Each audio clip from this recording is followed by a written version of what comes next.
This program is supported by H.R. Clough and Kearsarge Heating. Their full-service model offers oil delivery, propane, motor fuels with design, installation, service, and maintenance of all types of oil, gas, and alternative energy systems, as well as air conditioning, water conditioning systems, and backup generators. Their highly trained and friendly staff will assist you throughout the process of buying, installing, and servicing a full line of energy products. H.R. Clough and Kearsarge Heating.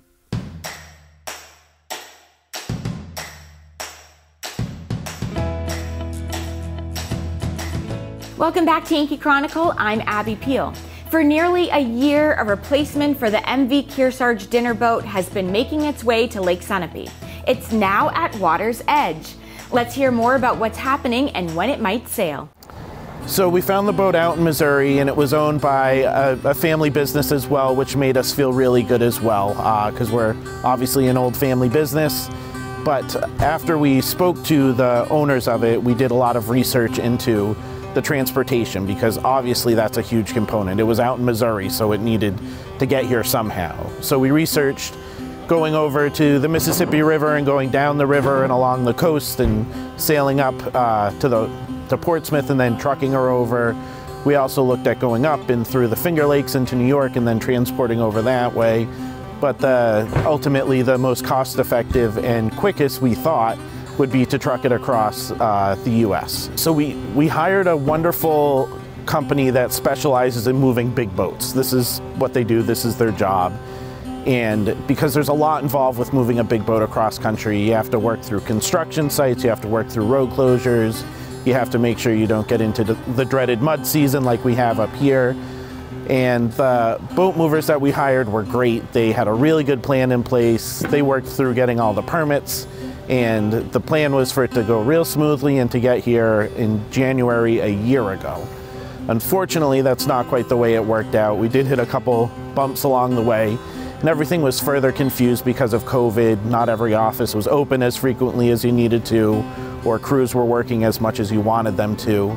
But we ran into our big snag when the boat was in probably the most complicated travel section between West Virginia and Pennsylvania, Virginia, Maryland, back and forth between the states. It had to take a funky route because the boat's 20 feet wide and it was so long on the trailer you could only take certain routes. And the driver was there prepared with his crew to take the trip for the day, which, like I said, was a complicated spot. And when the crew showed up, he was walking through their route for the day, and one of the people who was there happened to work at a construction site the day before and said, "I was at that site yesterday and that isn't wide enough for the boat to get through." And so our driver reviewed the permits. The permits definitely said that we were 20 feet wide and that we had permission to travel through. But the person who had worked the site before knew that it wasn't wide enough. So we did a drive over and saw that it wasn't actually wide enough. And so that started our big delay in Pennsylvania. After we were delayed there for a week, we started to see that it would be a much longer process. So we ended up being there, I think it was 7 weeks, and it got really confusing with paperwork delays, things being closed because of COVID.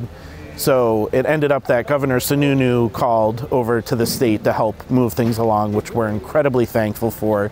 And he really got the process moving because we were stalled before that. We planned for the boat to arrive in January, but it actually didn't arrive until mid to late June.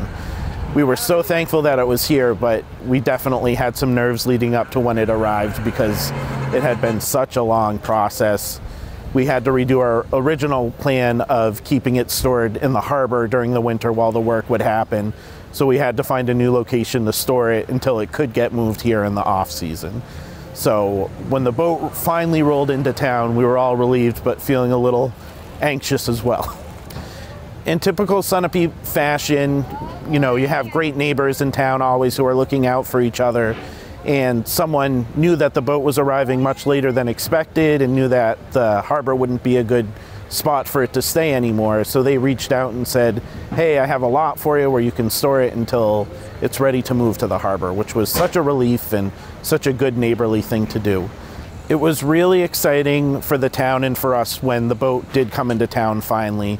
There were a lot of people lining the roads and waving, which was such a good feeling for us because we know that the Kearsarge has been important to people and we want people to feel as welcoming towards the new boat. So that was really a great feeling for all of us.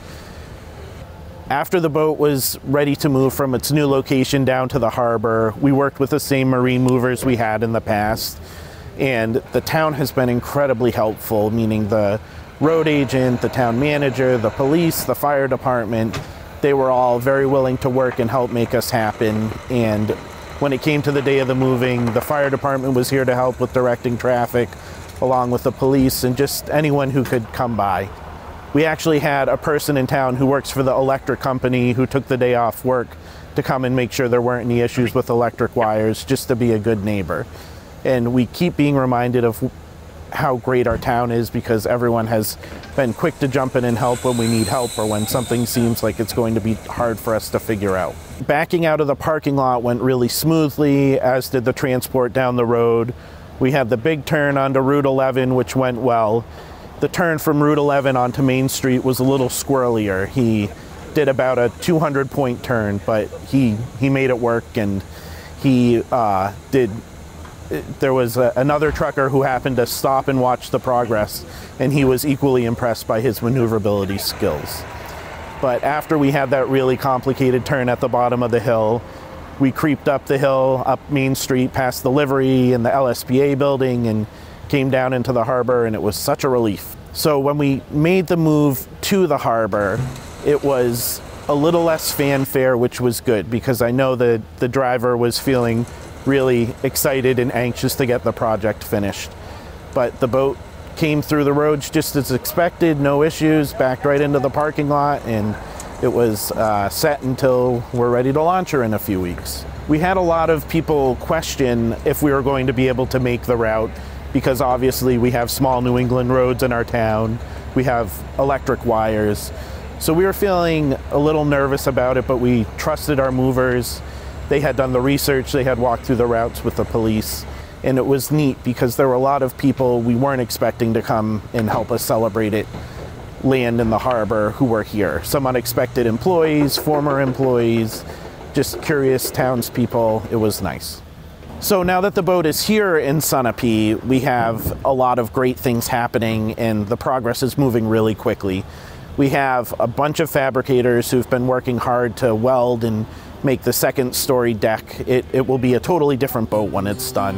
And also we've been working on adding to the bow to make it a little pointier and make it resemble the steamers that were on the lake. And we also added a curved section on the back to give it a little more character as well.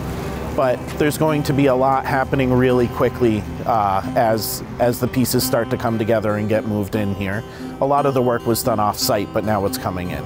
Our goal is to make the boat seem really similar in feel to the Kearsarge and the other steamers that used to cruise the lakes. So definitely mahogany wood on board and you know, those nice wood tones. We want it to be really similar to the Kearsarge, but it is also a new boat.